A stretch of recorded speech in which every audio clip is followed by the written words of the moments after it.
À Pâques dernier, je me tenais sur le porche arrière de ma sœur avec un plat de gratin dans les mains et mes deux enfants serrant des paniers vides. J'étais là seulement parce que maman m'avait supplié de déposer mes pommes de terre au gratin rapidement. J'imaginais que nous allions rendre le plat et partir. L'arrière-cour était déjà pleine, des chaises pliantes en métal, des fanions pastels et des cousins qui sautaient comme du maïs soufflé. Une table en plastique présentait des paniers avec des codes de couleurs, des noms et des paillettes. Mes enfants ont balayé la rangée du regard, il n'y avait aucun nom pour eux. Et, a appelé ma sœur Audrey d'un ton trop enjoué. Elle bloquait la porte avec sa hanche. Tu peux poser le plat à l'intérieur. Les enfants, eh bien, nous restons en petit comité cette année. Clara, âgée de 10 ans, après s'élance de son panier dans sa paume jusqu'à ce que ses articulations deviennent blanches. Clément, 7 ans, avait fabriqué un lapin en papier froissé dans la voiture. Il l'a brandi comme un ticket. J'ai apporté ceci. Mon beau-frère Nicolas m'a pris le plat des mains et s'est détourné comme un videur de boîte de nuit. C'est seulement pour les habituer aujourd'hui, a-t-il dit avec ce rire que les gens utilisent quand ils veulent vous faire croire que vous réagissez de manière excessive. Tante Geneviève a essayé de glisser 2 œufs à mes enfants. Audrey s'est avancée et les a repris rapidement, comme si elle balayait des miettes sur une table.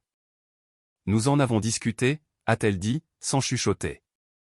Vous deux, vous êtes tout simplement trop. Nous voulons une chasse au calme. Quelques parents se sont tus. Les yeux d'un cousin se sont agrandis.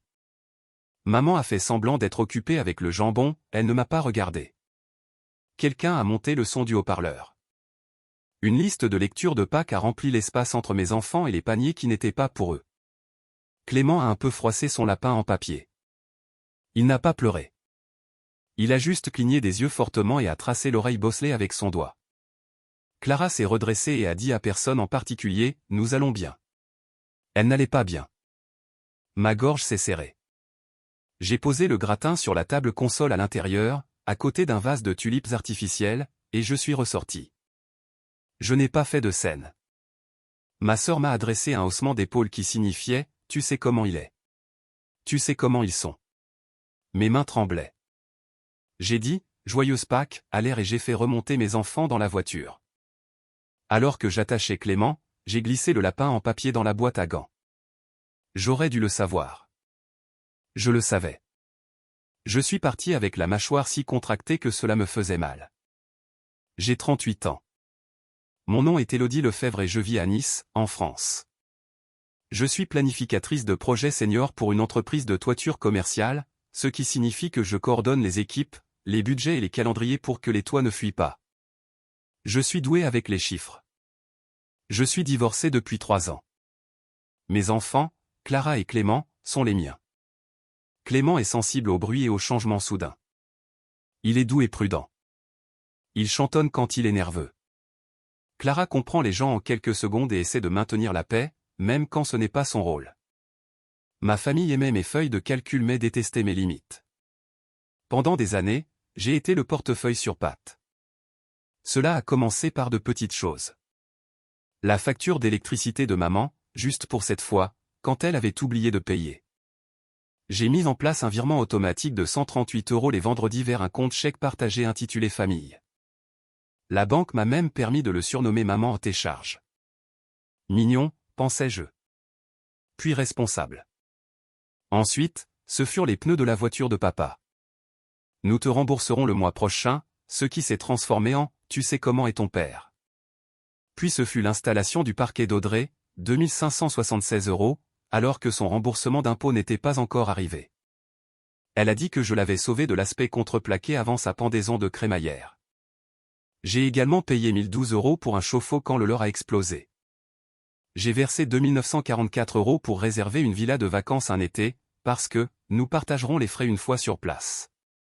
À la villa, ils ont annoncé qu'ils ne pouvaient pas couvrir leur tiers. Et maman a dit, chérie, tu gagnes plus d'argent. J'ai ajouté ma mère à ma carte de fidélité Carrefour pour qu'elle puisse faire ses courses. Elle et Audrey l'ont utilisé pour un téléviseur un vendredi noir. Il était en solde. Elles m'ont remboursé 46 € par mois pendant 1 an, puis ont oublié. J'ai haussé les épaules et j'ai maintenu les paiements à jour, je ne voulais pas que mon crédit soit ruiné. J'ai envoyé à ma sœur 69 € par-ci, 110 € par là pour les frais d'équipe et la journée de photo pour mes nièces, parce que c'est le seul moyen pour elles de faire du football de compétition.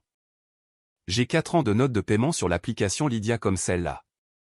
J'ai acheté un ensemble de laissez-passer pour le parc zoologique pour tous les cousins un été. Mes enfants devaient toujours demander que quelqu'un les y emmène. Les enfants d'Audrey y étaient conduits chaque semaine par ma mère. Pendant ce temps, mes enfants recevaient les restes. À Noël, il y a 2 ans, mes nièces ont déballé des tablettes numériques offertes par grand-maman et grand-papa. Mes enfants ont ouvert des chaussettes et un livre de mots cachés. Maman a dit qu'elle ne savait pas ce qu'ils aimeraient. Clara a dit merci et a plié les chaussettes avec soin. Clément a demandé s'il pouvait dessiner une carte de remerciement. Il a passé 1 heure à la fabriquer. Elle a été laissée dans une pile près de la porte quand nous sommes partis. Je me suis dit qu'ils étaient distraits. Lors de la journée des cousins dans un parc de trampoline, je l'ai appris par des photos publiées plus tard. Quand j'ai posé la question, Audrey a dit « Nous y sommes allés à la dernière minute ». Cela aurait été trop bruyant pour Clément. Ils utilisaient toujours l'expression trop bruyant comme un diagnostic et une chute de plaisanterie. Ils n'ont jamais demandé ce dont Clément avait besoin, des écouteurs anti-bruit, un avertissement préalable ou des pauses de 5 minutes. Mais cela ne les intéressait pas. Quand j'essayais de dire quelque chose, maman disait, « Tu sais, ta sœur subit beaucoup de stress. Les filles ont besoin de tellement de choses. Sois la personne la plus raisonnable. » Et je l'ai été. J'ai continué à payer. J'avais l'impression que si je maintenais le flux d'argent, je pourrais maintenir la paix. C'était une superstition. C'était aussi ma faute. Le dimanche après cette scène sur le porche, Audrey m'a envoyé un message, « Tes enfants ne sont pas les bienvenus à Pâques. Ils sont trop bruyants. » Elle a ajouté une émoticône de roulement d'yeux dramatique. Le fil de discussion du groupe s'est illuminé de quelques réactions maladroites en forme de cœur. Et puis, un message de maman. J'ai fixé l'écran. J'ai tapé et effacé 1000 choses. J'ai finalement écrit « Compris ». C'était tout. Un seul mot. Je me suis aussi délivré ce message silencieusement à moi-même. Compris. Il ne voulait pas de mes enfants, il voulait mon argent. Il le disait clairement depuis un certain temps. Le fait est que je finançais cette famille comme une ligne budgétaire. J'avais des feuilles de calcul intitulées divers familles. Je consignais mes virements du vendredi.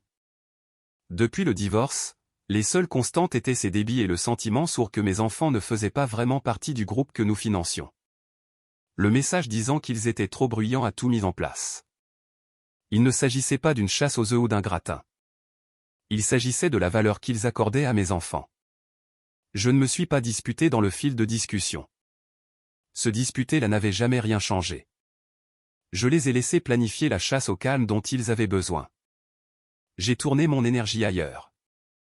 Le soir même, après l'heure du coucher, j'ai ouvert mon ordinateur portable à la table de la cuisine et j'ai consulté l'application du Crédit Agricole. Le compte partagé était là avec son surnom joyeux, Maman tes charges. Solde actuel, 9 031,80 €. Il avait gonflé parce que je l'avais alimenté pour une réparation de toit que mes parents disaient avoir peut-être besoin. J'avais aussi maintenu le virement de 138 € du vendredi par habitude. C'était comme regarder la ligne de toit de ma propre maison après une tempête. Vous savez, les bardeaux que vous devez réparer. Vous arrêtez de prétendre que la fuite n'est rien. J'ai cliqué sur les détails du compte. Il nous listait, ma mère et moi, comme copropriétaires. Je pouvais voir la photo de profil que j'avais téléchargée pour ma mère il y a des années, elle tenant une margarita en plastique dans un restaurant mexicain avec un quartier de citron vert comme dans un dessin animé. Sous les comptes connectés, le compte chèque d'Audrey apparaissait non pas comme propriétaire, mais comme destinataire d'un paiement programmé avec un virement automatique récurrent de 184 € le premier du mois, étiqueté babysitting. Qui avait commencé lorsqu'elle était entre 2 emplois. Elle avait un emploi maintenant. Le paiement était toujours là parce que je ne l'avais pas arrêté. Ma hand a plané au-dessus du pavé tactile. J'ai ressenti cette vieille culpabilité montante comme de l'acide. Tu es une mauvaise fille. Tu crées un désordre. Quelqu'un sera en colère. En dessous de cela, quelque chose de plus calme, ne finance pas des gens qui ne font pas de place pour tes enfants. J'ai pris une capture d'écran du compte et je l'ai enregistré en format de document portable. Puis j'ai cliqué sur fermer le compte. J'ai sélectionné mon propre compte d'épargne personnelle comme destination. Il est surnommé Fonds Enfants. J'ai inscrit une note, fermeture de maman à tes charges. Raison, consolidation des finances. Mon curseur a tremblé pendant une seconde. J'ai cliqué sur confirmer. L'application a affiché une coche verte à 21h18. Un numéro de confirmation est apparu, que j'ai noté dans mon carnet. Le solde a été déplacé. Mon épargne a augmenté. Le compte familial est tombé à 0 puis a disparu de mon tableau de bord. J'ai fait défiler l'écran encore et encore comme une personne vérifiant une blessure qu'elle sait avoir recousue. C'était fini. La partie suivante a été plus laborieuse. J'ai cliqué sur les paiements. J'ai annulé le virement récurrent de 138 € du vendredi. L'écran a demandé si je voulais envoyer un avis d'annulation à maman. J'ai décoché cette case. J'ai aussi annulé le virement automatique étiqueté babysitting. L'application a confirmé que le destinataire pourrait être informé par sa banque. C'était parfait. C'était fait. Une coupure nette. Pas de dispute, pas de discours, juste moi, mon ordinateur portable et cette petite coche verte. Je me suis assise là et j'ai respiré. Ce n'était pas dramatique, c'était une correction. Ensuite, j'ai ouvert un nouvel onglet. Mon amie Julie m'avait envoyé plutôt un lien vers une offre forfaitaire sur le site Opodo. 4 nuits à Disneyland Paris avec vol depuis Nice, petit déjeuner avec les personnages et laissez-passer pour 2 jours dans les parcs. C'était ridicule, brillant et, honnêtement, quelque chose que j'avais classé dans la catégorie de ce qui n'était pas pour nous. Mais la ligne budgétaire que j'avais tenue pour tout le monde n'avait jamais été pas pour nous. Elle avait simplement été pas pour mes enfants. J'ai appelé le service client et posé des questions banales. J'ai réservé une chambre avec vue sur le lac au Newport Bay Club de Disney. 2 vols de l'aéroport de Nice-Côte d'Azur vers l'aéroport de Paris-Charles de Gaulle avec une escale de nuit pour que ce soit réalisable avec des enfants. Total après taxes et assurance voyage, 10 466,66 €. J'ai payé avec ma carte. Je n'ai pas financé le salon d'Audrey, j'ai acheté un souvenir pour mes enfants. Je n'ai rien dit à personne. J'ai fait mes bagages discrètement. J'ai envoyé un courriel à l'école pour les jours de congé. Notre voisin a nourri le chat. Nous sommes partis le vendredi saint avant le lever du soleil. Dans la file de sécurité de l'aéroport, Clara tenait les passeports comme s'ils étaient en cristal. Clément portait son casque et chantonnait la marche impériale à voix basse. Le dimanche de Pâques, alors que la chasse pastel d'Audrey avait lieu dans une cour qui n'avait jamais eu besoin de mes enfants, nous étions au premier rang pour le défilé du château. Minnie nous a fait signe. Clément s'est couvert une oreille et a répondu de l'autre main. Les cheveux de Clara sentaient le sucre des crêpes du petit déjeuner avec les personnages. J'ai demandé à un étranger de prendre une photo de nous 3. J'ai publié un petit carrousel sur Facebook et Instagram sans légende, juste un cœur bleu. Ma sœur a commenté avec une seule émoticône en forme d'œil. Maman a écrit « Waouh ». J'ai mis mon téléphone dans mon sac et j'ai regardé Clément tirer très doucement sur le gant blanc de Mickey, comme s'il vérifiait si la magie était cousue ou réelle. Ma sœur a appelé à 6h47 lundi matin, juste au moment de notre réveil. Le téléphone de la chambre d'hôtel a sonné en premier, un véritable téléphone avec fil. 1 minute plus tard, mon téléphone portable s'est éclairé. J'ai laissé l'appel aller vers la messagerie vocale. Elle a envoyé un message, « Tu avais ce genre d'argent et tu ne m'as pas aidé pour l'assurance de la voiture ? Tu te moques de moi. » J'ai répondu par message, « Nous en avons fini avec le compte familial. Je l'ai fermé. Je ne vous financerai plus. » Elle a rappelé. J'ai répondu pour en finir. Sa voix était aiguë et accusatrice. Tu es vindicative. Tu dépenses 10 000 € dans un parc d'attractions, mais tu ne peux pas me prêter 368 € pour garder ma voiture sur la route ? Tu sais que j'en ai besoin pour emmener les filles à l'école. J'ai regardé mes enfants, encore décoiffés et heureux. Je ne suis pas votre banque de secours, ai-je dit d'une voix ferme. Et je ne financerai pas une famille dont mes enfants ne font pas partie. Tu es dramatique, a-t-elle rétorqué. Tout cela pour un seul message. Tu réagis toujours de manière excessive. Maman a dit que tu ferais quelque chose comme ça quand tu commencerais à fréquenter ton groupe prenant les limites. Est-ce que ton thérapeute te dit de couper les ponts avec ta famille maintenant? J'ai fermé un compte, ai-je dit. C'est tout. Prends soin de toi. Elle a raccroché. 15 minutes plus tard, maman a appelé. J'ai laissé cet appel aller vers la messagerie vocale. Son message était doux et mielleux. Chérie, que fais-tu? Ta sœur panique. Le paiement de la garderie a été rejeté et elle est embarrassée. Les factures de services publics vont arriver à échéance. Nous pourrons discuter à ton retour. Ne prends pas de décision sans nous. Nous. Comme si mon argent avait un conseil d'administration. De retour à la maison, il y en eut d'autres. Papa s'est présenté sur mon porche une semaine plus tard, son chapeau à la main, fixant ses bottes. Ta mère est inquiète, a-t-il dit. Pourquoi ne nous as-tu pas dit que tu fermais le compte? Parce que vous aimez ne pas savoir d'où vient l'argent, ai-je répondu, avant de grimacer devant la dureté de mes propos. Plus doucement, j'en ai fini de payer pour une famille qui exclut mes enfants. C'est tout le message. Il s'est agité, a essayé de soutenir qu'Audrey avait beaucoup de responsabilités. J'ai hoché la tête. Je n'ai pas énuméré les miennes. J'ai répété, j'en ai fini. Mes enfants ne seront pas exclus pour ensuite subventionner cette exclusion. Les messages sont arrivés par vagues. Ma tante, celle qui avait essayé de donner les œufs, a envoyé « Bravo à toi ». Ne cède pas, mon cousin a demandé « Est-ce que tu vas bien ?» Maman a envoyé de longs messages sur la grâce et sur le fait que la famille ne compte pas les points. J'ai regardé la feuille de calcul où les totaux figuraient comme une preuve silencieuse et je ne l'ai pas envoyée. Ce n'était pas un tribunal. Au travail, pendant le déjeuner, j'ai appelé la banque pour m'assurer qu'il n'y avait pas de protection contre les découvertes surprises puisant dans mes autres comptes. J'ai confirmé que ma mère était retirée en tant qu'utilisateur autorisé sur ma carte de crédit. L'employé a relu le changement. Autre chose, a-t-elle demandé. Non, ai-je dit, c'est tout. Audrey a essayé de me provoquer avec des photos des récompenses de ses filles et des légendes méprisantes, certains enfants savent comment se tenir au restaurant. Je n'ai pas répondu. J'ai emmené Clément dans un petit restaurant et il s'est exercé à commander des crêpes sans chuchoter. Il rayonnait quand la serveuse l'a compris. Clara dessinait de petits lapins dans les marges de ses devoirs et a collé un ticket de Disneyland dans son journal.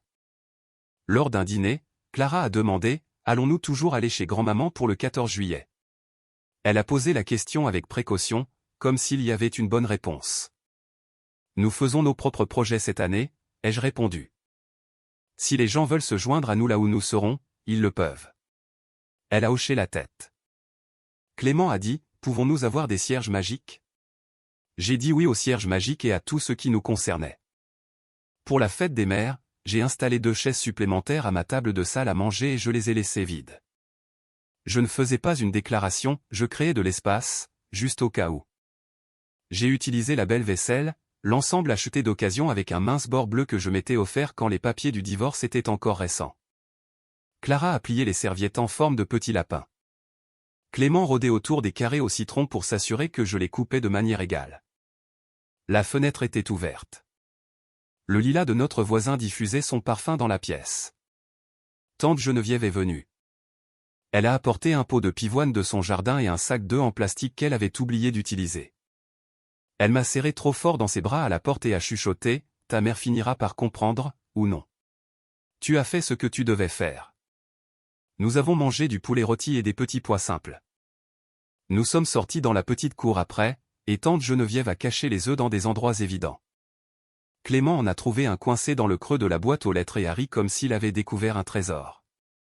Clara en a trouvé un sur le porche et l'a donné à Clément sans qu'on le lui demande. J'ai regardé leur visage s'adoucir dans le genre de calme qu'Audrey prétendait exiger d'eux. Sauf qu'ici, il ne s'agissait pas de contrôle, il s'agissait de sécurité. À l'intérieur, la porte du réfrigérateur était couverte de leurs dessins. J'ai sorti le lapin en papier froissé de Clément de la boîte à gants et je l'ai lissé avec ma paume. L'oreille avait encore la marque de son pouce. Je l'ai scotché à côté de la photo de Disneyland où il touchait le gant de Mickey avec révérence. Je n'ai rien brûlé. Je n'ai publié aucune citation. J'ai juste regardé ce que je choisissais. Plus tard, alors que nous nettoyions, mon téléphone s'est éclairé avec une photo de mon cousin. Il avait emmené ses enfants et mes nièces au parc et avait invité Clara et Clément dans le fil de discussion de groupe au lieu de passer par Audrey. « Vous êtes toujours les bienvenus avec nous » a-t-il écrit. Bruit inclus. Clara l'a lu et a souri comme si elle libérait un souffle retenu que j'avais manqué. J'ai énoncé ma limite de la même manière à chaque fois depuis lors, je ne suis pas votre banque de secours. Vous n'avez plus accès à mes comptes. Je ne financerai pas une famille dont mes enfants ne font pas partie. Je n'ajoute pas de nuances ou d'ironie. Je ne discute pas au-delà de cela. Certains jours, c'est pesant. La plupart du temps, j'ai l'impression d'avoir enfin posé le toit sur ma propre maison. Sur l'autoroute vers la ville, il y a un panneau publicitaire pour notre entreprise avec une photo d'une ligne de toit soignée sur fond de ciel bleu. Je passe devant avec les fenêtres baissées, les enfants sur le siège arrière se chamaillant doucement pour savoir quelle chanson passera ensuite. Quand nous nous arrêtons pour prendre de l'essence, Clément cherche des œufs dans les buissons par habitude, comme si le monde avait peut-être d'autres choses cachées pour lui qui lui sont réellement destinées. Nous nous sommes assis sur le porche ce soir-là avec des sucettes glacées. J'ai regardé les 2 chaises vides et les 2 pleines qui comptaient vraiment. Une brise a fait teinter le carillon qu'Audrey avait choisi il y a des années. Je ne l'ai pas jeté. Je n'en avais pas besoin. Il produisait un petit son acceptable. Cette histoire révèle une dynamique toxique qui existe dans de nombreuses familles, l'exploitation déguisée en obligation familiale. Lorsque le soutien financier devient à sens unique et que la gratitude se transforme en attente, ce n'est plus de l'entraide, c'est de l'exploitation. La partie la plus dangereuse est la façon dont la manipulation se fait passer pour de la bienveillance. Sois généreux. Ne compte pas les points. La famille ne se divise pas, ces phrases ne fonctionnent que dans un seul sens. Ceux qui les prononcent comptent parfaitement les points lorsqu'il s'agit de leurs propres besoins. Mais quand quelqu'un a besoin d'un soutien émotionnel ou d'un respect élémentaire, tout devient soudainement compliqué. L'histoire montre une vérité importante, les limites ne sont pas de la cruauté. Elles sont de l'autopréservation.